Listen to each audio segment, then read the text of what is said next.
وَلَقَدْ يَسَّرْنَا الْقُرْآنَ لِلذِّكْرِ فَهَلْ مِن مُّدَّكِرٍ۔ بسم اللہ الرحمن الرحیم۔ اور اب ہم شروع کرتے ہیں سورۃ النحل۔ بسم اللہ الرحمن الرحیم، شروع اللہ کے نام سے جو بڑا مہربان اور نہایت رحم کرنے والا ہے۔ آپ پہنچا حکم اللہ کا تو مت جلدی کرو اس کے لیے، پاک ہے وہ اور بالاتر اس سے جو شرک یہ کرتے ہیں۔ اب یہ کون سا حکم تھا کہ نبی صلی اللہ علیہ وسلم کو جو ہجرت کا حکم آیا تھا کہ 13 سال کی نبی صلی اللہ علیہ وسلم کی جو محنت تھی، کوشش تھی، اس کے باوجود بھی مکہ والے بہت کم لوگ تھے جو ایمان لائے تھے، تو اب نبی صلی اللہ علیہ وسلم کو مدینہ میں ہجرت کرنے کا حکم آ گیا تھا۔ تو اللہ سبحانہ تعالیٰ فرماتے ہیں وہ نازل فرماتا ہے فرشتوں کو وحی دے کر اپنے حکم سے جس کے پاس چاہتا ہے اپنے بندوں میں سے، کہ ڈرا دو کہ نہیں ہے کوئی معبود سوائے میرے، تو مجھی سے ڈرو۔ پیدا کیا اس نے آسمانوں اور زمینوں کو حق کے ساتھ، بالا تر ہے وہ اس سے جو شرک یہ کرتے ہیں۔ پیدا کیا اس نے انسان کو نطفے سے، پھر یکا یک وہ ہو گیا جھگڑالو کھلم کھلا۔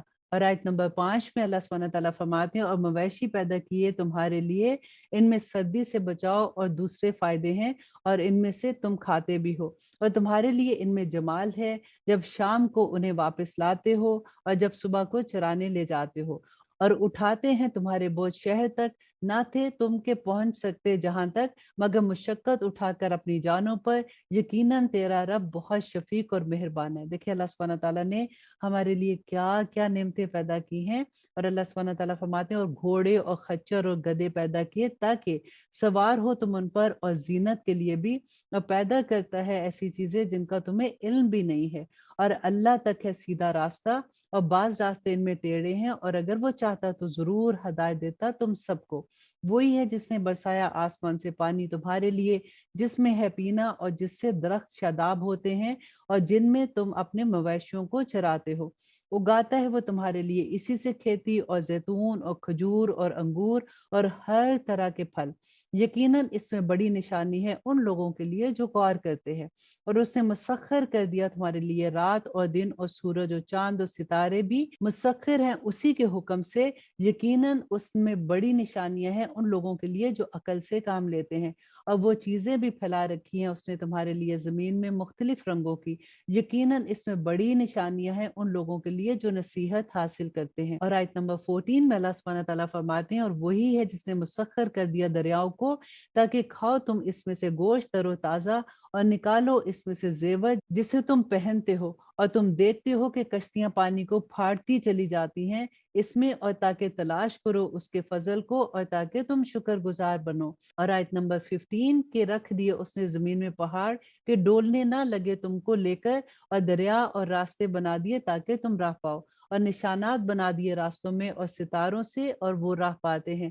تو کیا جو پیدا کرے وہ ان جیسا ہے، نہ جو پیدا کر سکے؟ تو کیا پھر نہیں تم غور کرتے ہو؟ اور آیت نمبر 18 سبحان اللہ، اللہ سبحانہ تعالیٰ فرماتے ہیں اور اگر تم شمار کرنا چاہو اللہ کی نعمتوں کا تو نہ گن سکو کہ انہیں، بے شک اللہ بخشنے والا اور مہربان ہے۔ اور اللہ واقف ہے جو کچھ تم چھپاتے ہو اور جو کچھ تم ظاہر کرتے ہو۔ اور وہ جن کو یہ پکارتے ہیں اللہ کے سوا نہیں بنا سکتے وہ کوئی چیز، بلکہ وہ خود بنائے جاتے ہیں۔ مردہ ہیں بے جان، اور نہیں معلوم ان کو کہ کب اٹھائے جائیں گے۔ تمہارا معبود تو معبود ہے ایک ہی، سو جو لوگ نہیں ایمان رکھتے آخرت پر، ان کے دل انکار کر رہے ہیں اور وہ سرکش ہو رہے ہیں۔ بلا شبہ یقیناً اللہ جانتا ہے ان کو جو یہ چھپاتے ہیں اور اس کو بھی جو یہ ظاہر کرتے ہیں، بے شک وہ نہیں پسند کرتا سرکشوں کو۔ اور جب کہا جاتا ہے ان سے کہ کیا اتارا ہے تمہارے رب نے، تو کہتے ہیں کہ کہانیاں ہیں پہلے لوگوں کی، تاکہ اٹھائیں وہ اپنے بوجھ پورے کے پورے قیامت کے دن، اور کچھ بوجھ ان کے جن کو یہ گمراہ کرتے ہیں بغیر علم کے۔ سن رکھو کہ برا ہے جو بوجھ یہ اٹھاتے ہیں۔ یقیناً مکر کیا تھا ان لوگوں نے جو ان سے پہلے تھے، تو آ پہنچا اللہ کا حکم ان کی عمارت کی بنیادوں کی طرف سے، تو گر پڑی ان پر چھت ان کے اوپر سے، اور آ واقع ہوا ان پر عذاب اسی طرح سے کہ ان کو گمان بھی نہ تھا۔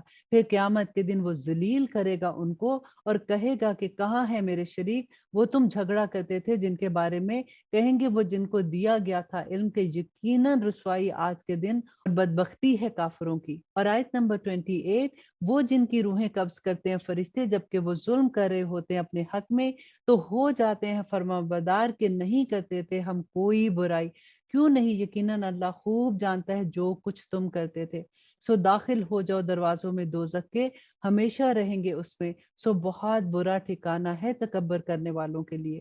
اور پوچھا جاتا ہے ان سے جو متقی تھے، کیا ہے جو نازل کیا ہے تمہارے رب نے؟ کہتے ہیں بہترین کلام لوگوں کے لیے جنہوں نے نیکیاں کی، اس دنیا میں بھلائی ہے اور آخرت کا گھر بہت اچھا ہے اور بہت خوب ہے گھر متقیوں کا، جنتیں ہمیشہ رہنے کی، داخل ہوں گے وہ جن میں بہ رہی ہیں ان کے نیچے نہریں، ان کے لیے ہوگا وہاں جو چاہیں گے، ایسا ہی بدلہ دیتا ہے اللہ سبحانہ تعالیٰ متقیوں کو۔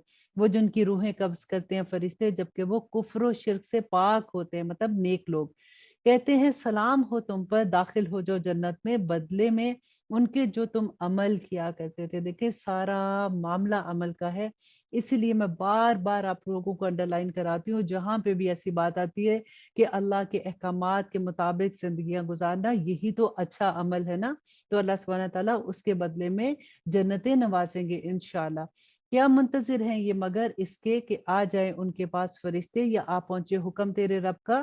اسی طرح کیا تھا ان لوگوں نے جو ان سے پہلے تھے، اور نہیں ظلم کیا ان پر اللہ نے بلکہ وہ اپنے اوپر خود ظلم کرتے تھے، تو ان کو پہنچی برائیاں ان کی جو اعمال وہ کیا کرتے تھے، اور گھیر لیا ان کو اس نے جس کی وہ ہنسی اڑایا کرتے تھے۔